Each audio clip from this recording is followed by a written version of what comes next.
Thanks, Mike. Thank you, Mike. I'd now like to call Brent Thomas to introduce our speaker.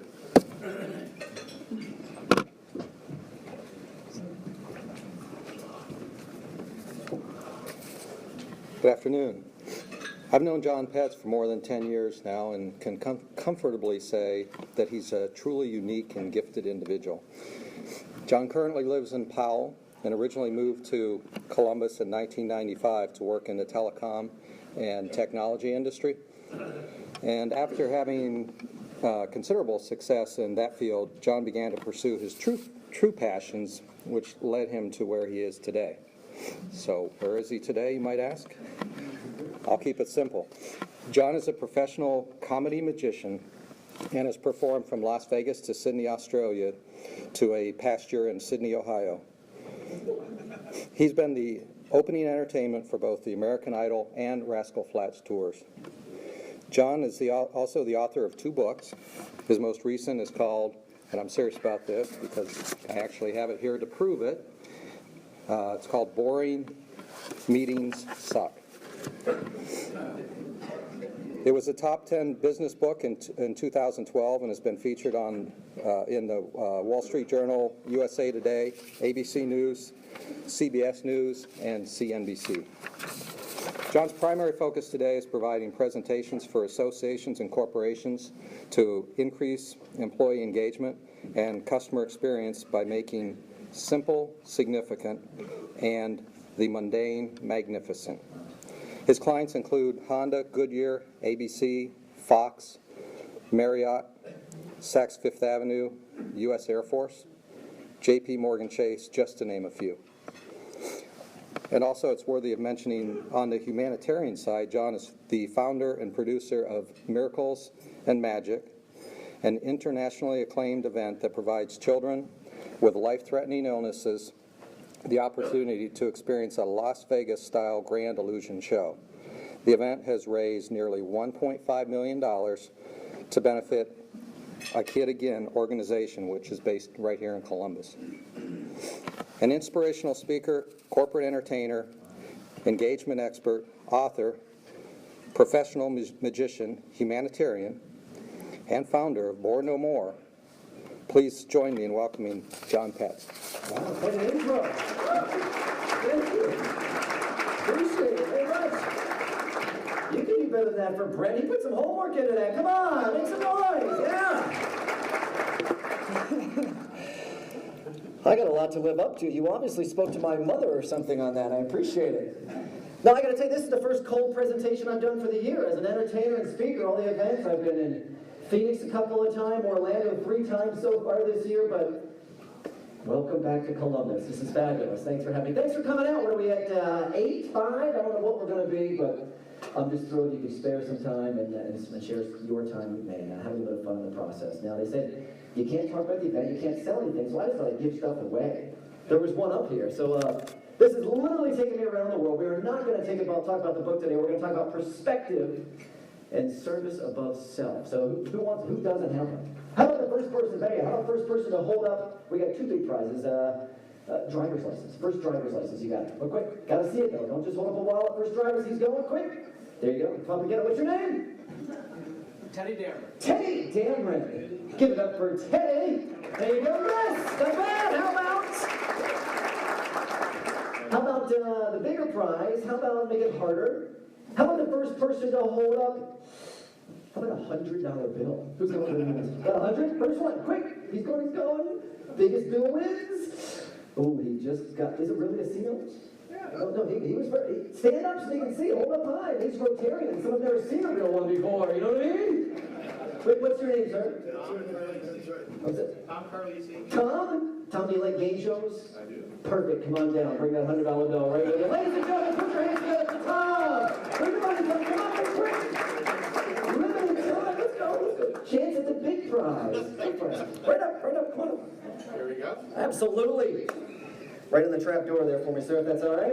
It's a 10. No, it's all good. Stand right up here, downstage. Here's what we're going to try. In just a minute, I'm going to give you a choice. You either have the choice of A, keeping the $100 bill, or B, going for the cool prize. So pull out your $100. Pull it out. Do you have any references here? I do, absolutely. If you don't mind, put your name or your initials across the 100, nice and big so they can see it all the way in the back row. That's in case we ever actually see it again. We know when. When we see it again, we know it's Tom's $100 bill. Audience, you watch close as Tom commits a federal offense, okay? We won't tell. It's all good. So I will give you the choice. I'm going to let you keep the money the whole time, but I got a couple of prize cards. I'll lock it up in here. And you'll have a choice of either the money or the prize. But better yet, I think we'll let the audience decide for you. Is that fair? You going to be nice? These are your peers. These are your friends. We'll be fine. Awesome. So you keep the money. Have you ever played Let's Make a Deal? I've seen it. You have. Perfect. Hold on with the cash. I'm going to get a couple of prize cards, Tom. Now, I set these aside specifically for you, hoping you'd be the one to be up on stage. They're the good ones, all right? Point to one prize only. Which do you like? Bottom one, you happy with that? Yes. Or you want to change your mind? Go with first instinct. You good? All right. Yeah. Leave it right there. Just for kicks, you want to see what he could have won? Say yes! Yes. Yes. Just making sure you're awake. Not bad. He could have gone home with a brand new sports car. Ooh. You guys awake, no? How about, a diamond ring? Maybe for a lady. Or you could have had, Hawaiian vacation for you and your entire chapter. Just a bit outside. And the last one was, $10,000 in cash. Also sponsored by Brent Thomas. Yes. But Tom, you picked that prize, so I'll give you the opportunity. Would you like to keep the $50 bill, or are you going to go? That's a 50% commission. We're raising money. Just relax, all right? Get your own show. It's cool. What do you think? You going to keep the 20, or you going to go? Or we said we'd ask the audience. Audience, should he keep the $5 bill or go for the prize? Let me hear you. Fellow Rotarians, let's go with it. Sucker. You got there. All right, pull out the $100. Make sure it's got your autograph on there. We really appreciate, Dave, the foundation presentation. We'll make sure that money goes right to Dave. Oh, And now hold it up. Make sure it's got your nice bright garbage from the show. Get your $100. Your $100 bill, autographed if you don't mind. And making you work up here now. Another There mic. is none. It's gone. Bummer. What do you have? What's this? Read it nice and loud. What do you have? Here? You are a winner. Read it closer. Thanks. I owe you, no. You are a winner. That says wiener. Wiener. He made a condom joke. I can say wiener, I figure, in here now. Let's see what you want. Just for kicks. You've done fine. Relax. Folks, put your hands together. Tom's going home with the lemon. Yes! Thanks for playing, ladies and gentlemen,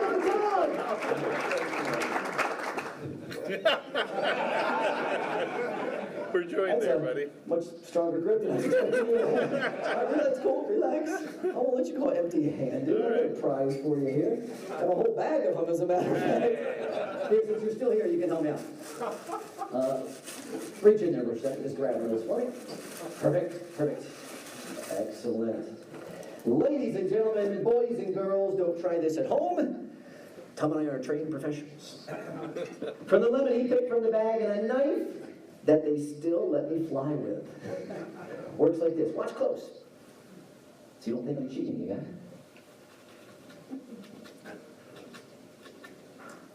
Go ahead, rip off the top half. Ooh, paper cut. Oh.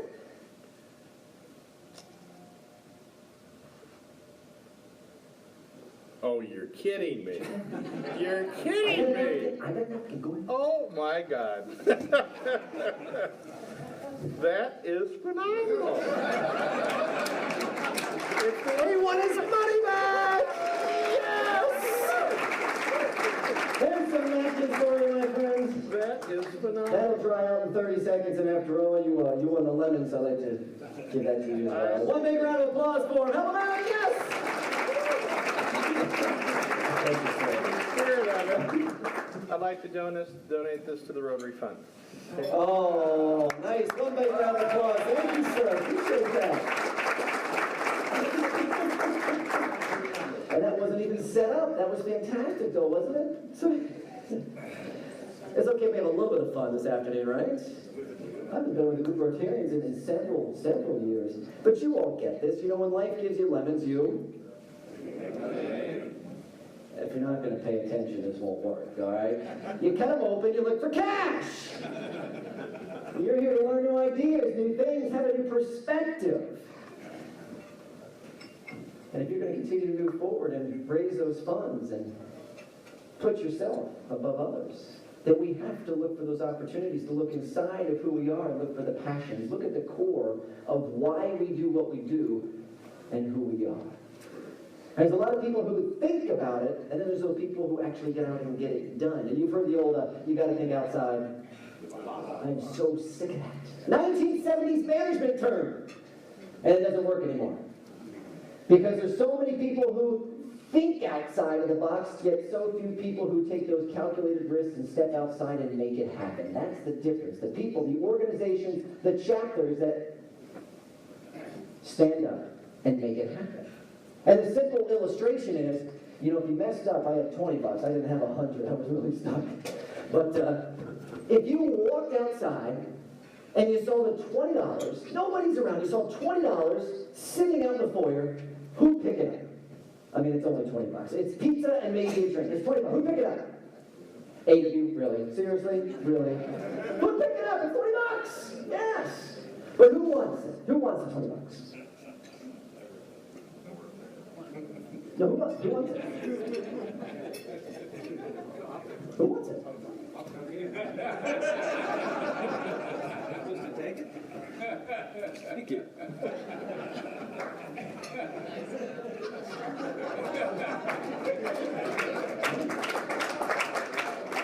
I find it fascinating in groups and associations that I talk and meet with. You know, there's so many people who want it, and one person gets off their butt and does something about it.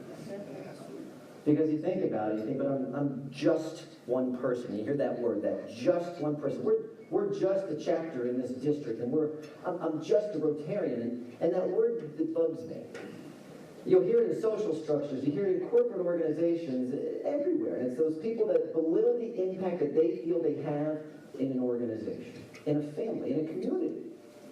You know, I'm just a new person, just a husband, just a brother, just. And the way that I realize the impact that one person can have in any moment, how one person can take that simple moment in someone's life and make it truly significant, can literally almost 13 years ago changed who I was. I was asked as a magician, was asked to go to the hospital, actually it was here in Columbus, go down to Nationwide Children's Hospital and perform for a boy named Nathan. They called and said he was 9 years old, he's not doing very well, he loves magic.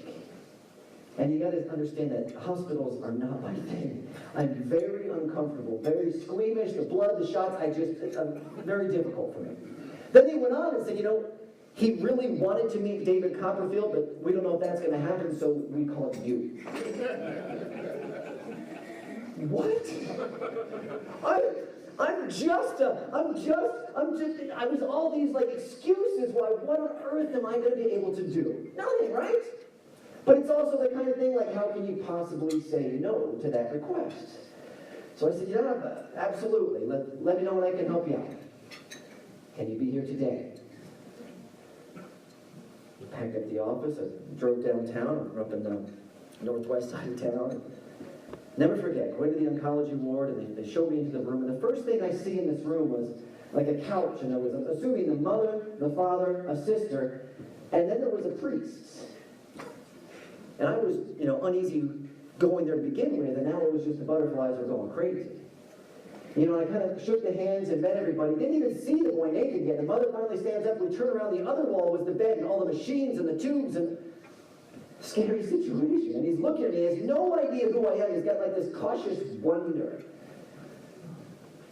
And his mom finally says, well, Nathan, this is John, and he's a magician. That was like the coolest thing that happened in that room. This little boy, he sits up in his bed, his eyes that were kind of just looking at me cautiously, just kind of, and I hear that. I learned he's on the ventilator. He couldn't talk. He's on the breathing machine.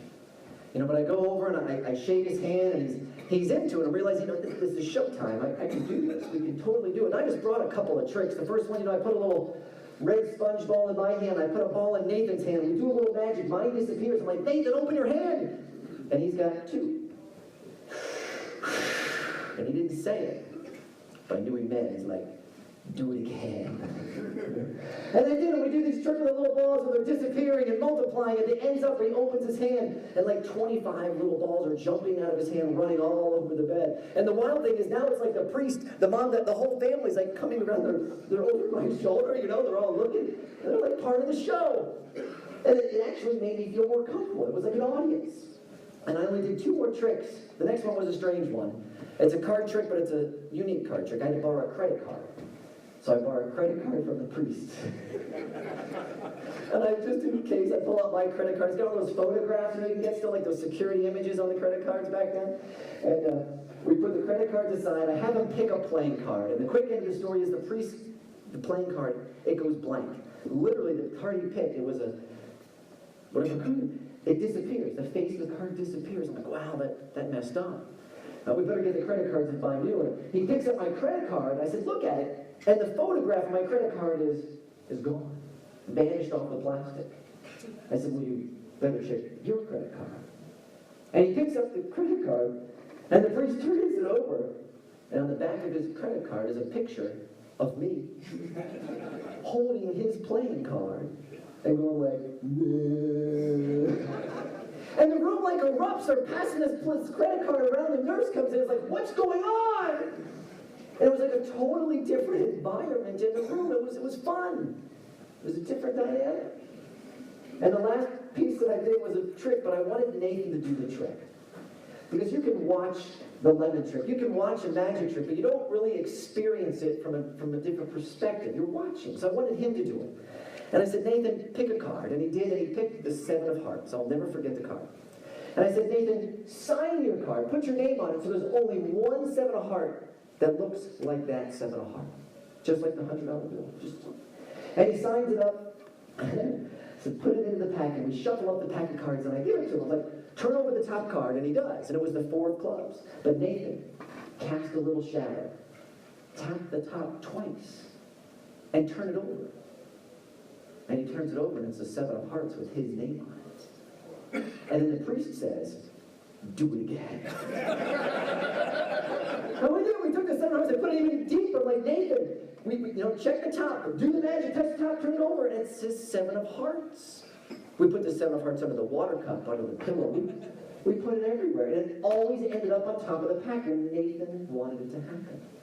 And the way the trick finishes, we take the whole pack of cards, and we throw them at the ceiling. And the entire card is all like this fluttering all throughout the room, except one card.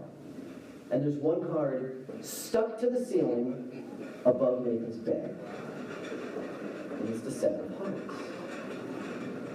And that's where I left. But I left the room, and they're pointing, they're laughing, they're giggling, they're all staring, like, seriously? Come on! And it was one of those chances where if you really realized the interaction you were going to have that day, would you have approached it differently?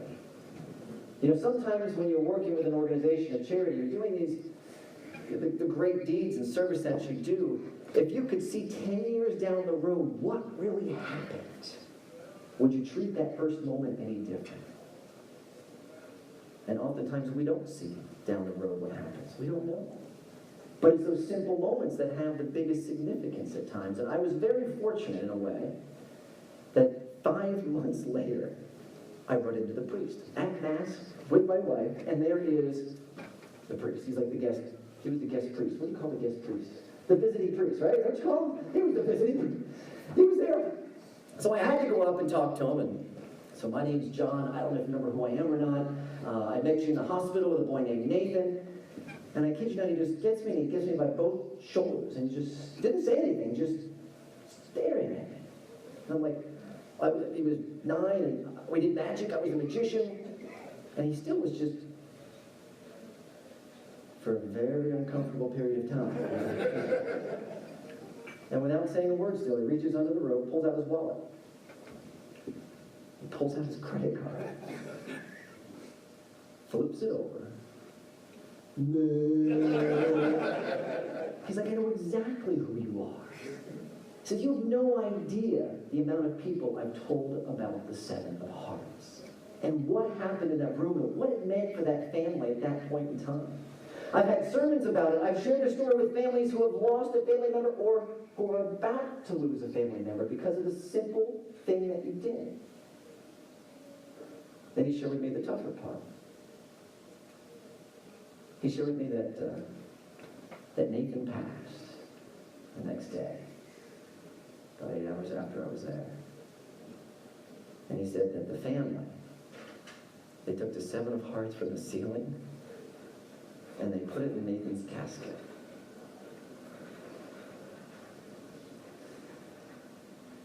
For the family, it represented the last happy time they had as a family.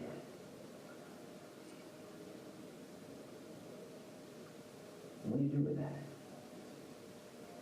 I didn't want to go to the hospital. I was just a scared amateur magician who wasn't going to make any difference. It was just a card trick. It was just a Seven of Hearts. But we all have that opportunity.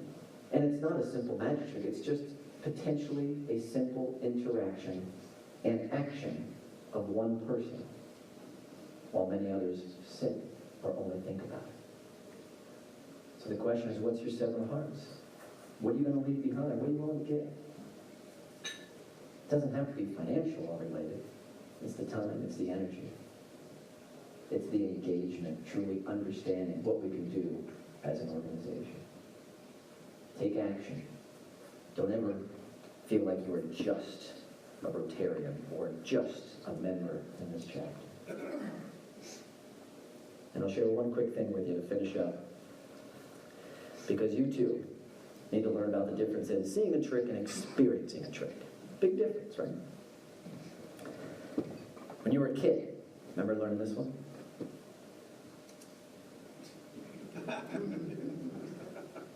You need to go with me everywhere I go. It's like, whoa! Pretty cool. This one you like too, then you can pull them off. Put it back on. Now you learn this, and when you see a trick like that, you know, it's a trick. But what if you experience one yourself? And I will share this with you with the intent that it's the expectation versus the experience. What can we do to create these moments of significance rather than just meeting an expectation? So if I share this with you, you have to try this yourself. It'll make absolutely no sense if you don't. Plus, when you go back to the office, you've got a super cool trick to show everybody. Is that fair?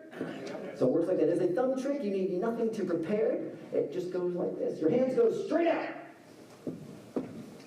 I'll wait. I can't see. I got no theater lights in my eyes. You see? Palms out, cross over, and grab. Got it?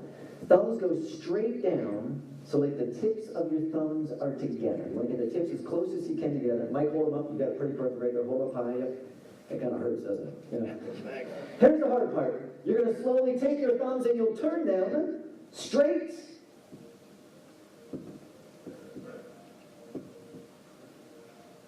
Up.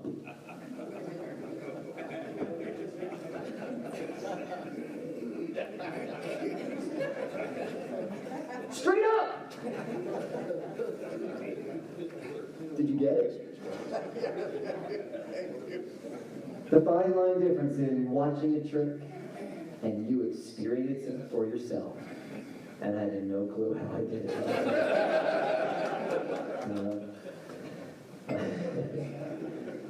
That's true. I know tight timelines, which I appreciate and I always enjoy. But I'm thankful I can share the story, and thank you for going through the Seven Hearts. I think it's neat actually that Jeffrey Denman, who's the CEO of the KDM, from that's how miracle. You mentioned it. That's how miracle and magic came to be. We had that experience, and I wanted to start a show where you get kids out of the hospital, give them a chance to forget about the shots, forget about the treatments, and just be a normal kid, and give them this big baby style show. It's been, 12 years running and 1.5 million. Been awesome. And it has been So awesome. far. So it's been a blessing. So my name is John. Love to work with companies who want to get empowered, engaged, and energized employees. That's what I do. And I'm loving being in Columbus, Ohio. So thank you. Thank you for having me. Appreciate it. Any questions? I have no idea what kind of question you would ask in relation to that instead, other than how to do it. Yeah.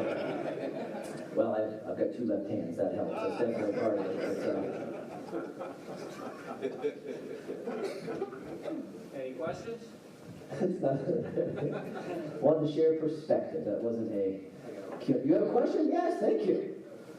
From a dad with me today. Given you came from a technology telecom field, how did you eventually start doing what you're doing? How'd you get involved with Magic, for example? Could you repeat the question? I will. So, coming from a technology sales background, how did I get involved with Magic, and how did the minute or less? I was doing Magic when I was a kid. Got a Scooby-Doo Magic set when I was 7. Did birthday parties through high school. Moved to Columbus to work for MCI out in Dublin. For those under 30, that was when we sold long distance and you had to dial 1 first. And you actually had to pay for it. From there, actually, I left MCI and I performed full time and survived, but then I jumped into the .com world, which is Submit Order. If anyone knows that organization, it was number 15. We built that up. And when the .com came down, went to Title First, worked downtown German Village, was their VP Sales and Marketing, and I did a lot of sales training and combined it with the Comedy Magic. And that's also where the book came from, where the book ended up. That was like fast-paced, get-it-done meetings to a family-run, the worst meetings of my life. And I ended up doing effective meeting workshops and wrote the first book, and then Wiley was interested in that book, and we pinned that up in 2011, rewrote that, a second edition, and it takes me around the world, literally. So that's how it kind of came to be. Left corporate world in June of 2004. It was my last real job. Thank you for the question. Appreciate it. And yes. What are some of your inspirations? Who are some of those? Who? I always loved Zig Ziglar. I've met him many times, and just the true genuineness of that man and what he stood for was an inspiration to many. So in terms of a speaker, definitely. Sir, yes? Isn't the allure of magic the fact that you've done something that's unexpected? It is. It's setting the assumption, and then me breaking your assumption, like how did that happen? The assumption of his money truly is gone and he's going to end up with a lemon, and the unexpected being that the lemon that he picks from the bag, and that freaks me out every time I do it. His autograph is inside, but it is. It's the surprise and shock value of you not knowing where I'm going. Well, I wanted to take that just a step further. Sure. Simply say that I doubt that I'll be able to perform any of the magic tricks you do, but I think everybody in this room could have the same impact you have by truly doing something unexpected. Absolutely. I always say, I didn't repeat, I'm sorry, but everyone can do something unexpected. And I look at that as no one remembers boring. That's everything I stand for. What can you do to create impact instead of meeting that expectation? You do the unexpected. Especially, in the customer experience world, which is the world we live in now, with Facebook and Angie's List, it's you meet an expectation is like doing nothing at all. Where can you deliver unexpected quality in an unexpected place, an unexpected experience in an unexpected place? And just from the point of paying it forward, I'll remember 7 of Hearts and $100 lemons forever. But it's the story then that unites people, and the common denominator of that child's face when he lit up when he heard magic. And I just think it's a great piece for us to think about how can we pay forward. Just do one more thing. You're right. I'd appreciate it. You can, but I can pay it forward. And if you, when you play your euchre night coming up in a week, man, you're going to see that 7 of hearts. Hopefully it's a callback. Or we wouldn't have not euchre, you wouldn't have 7. It's bad news if you got a 7. That one guy who brought the cards is definitely going to be with the cards. Thank you for the question, sir. Yes, 2 more. Thank you for questions. When you are hired by a corporation, is it just one presentation or is it over several days? Most typically, and you use the word just, so you don't realize I'm using it. I don't. I would do an opening or closing keynote is my most common, most typical format, opening up conferences or closing. And the realization of that point is what I would accomplish is get people engaged into the reason they're at the conference, use their objectives, their themes. We tie it around, humor and different element, inspiration, but kick it off, or on the flip side, man, put the bow on at the end, wrap it all together, and send people out the door feeling good and knowing what they accomplished that day. If I were to cut open another lemon, would I just get Mike Shetier's $100 bill, or would I get them both? Would you get them both? He gave his away, so there'll only be one left. So I'd say if you were to cut open another lemon, you would only get the one that was inside of that. Mike, just hand it to me, it'd be easier. Yeah, just. Where did you buy those lemons? Giant Eagle. One more question, be happy to. Yes, in the back, yes.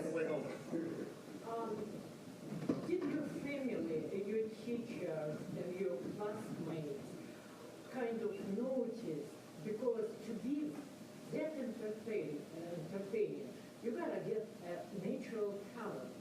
What about your childhood? Was you a class clown? Wow, that's a sensation. I've never been asked that in my entire life. The question being, was I a class clown in an abbreviated form? And I was shy growing up till probably I went to high school. We lived in Dayton, moved to Sydney, Australia, and followed for NCR, had an expat opportunity, and it was I had to make new friends. I had to kind of come out of the shell a little bit. And that's where I did it first. I did a play, I did the musical in school, and that's more so. So I was never a class clown. More so in college. Went to Ohio U, which is just it's bred into that place. More so there. That explains a lot. Great. So thank you. My family, no. I have 3 daughters, 12, 11, and 6, and the top 2, they have nothing to do with this. But my 6-year-old, she is showtime. She's gonna be it. That's Madison. Thank you, everyone. Appreciate your opportunity.